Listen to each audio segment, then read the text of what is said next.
অল্প মশলায় বাসায় তৈরি চিকেন চাপের রেসিপিটি আপনাদের সাথে শেয়ার করছি। প্রথমে হাড় ছাড়া চিকেন নিয়ে নিচ্ছি, এরপর চিকেনগুলোকে জাস্ট এভাবে একটু থেতো করে নিচ্ছি। এভাবে থেতো করার কারণে যখন এটা ম্যারিনেট করব তখন খুব অল্প সময়ে মশলা ভিতরে ভালোভাবে ঢুকে যাবে।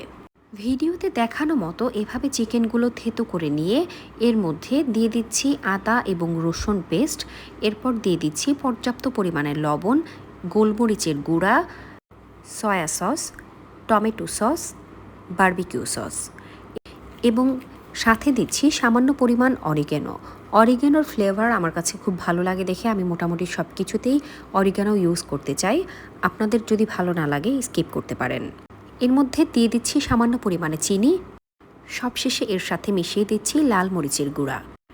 এরপর এই চিকেনগুলোকে মশলার সাথে ভালোভাবে মিশিয়ে আধা ঘন্টা রেস্টে রেখে দিব।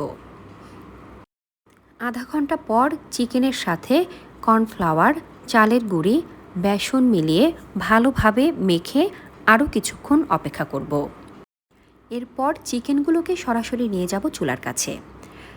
ফ্রাই প্যানে তেল গরম করে ভালোভাবে তেল গরম হয়ে গেলে এর মধ্যে চিকেনের পিসগুলো একটি একটি করে ছেড়ে দিব এবং একদম হালকা আঁচে ভেজে দিব।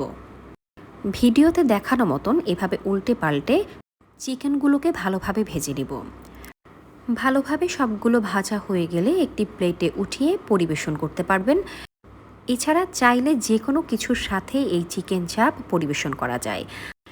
আজকে আমি আমার এই চিকেন চাপ পরিবেশন করেছি নুডলসের সাথে, অন্য একটি প্লেটে চিপসের সাথে এই চিকেন চাপ পরিবেশন করেছি। আমার এই সহজ রেসিপি আপনাদের যদি ভালো লাগে অবশ্যই বাসায় ট্রাই করে দেখবেন এবং অবশ্যই কমেন্ট করে জানাবেন আমার আজকের এই রেসিপি কেমন হলো। আল্লাহ হাফেজ।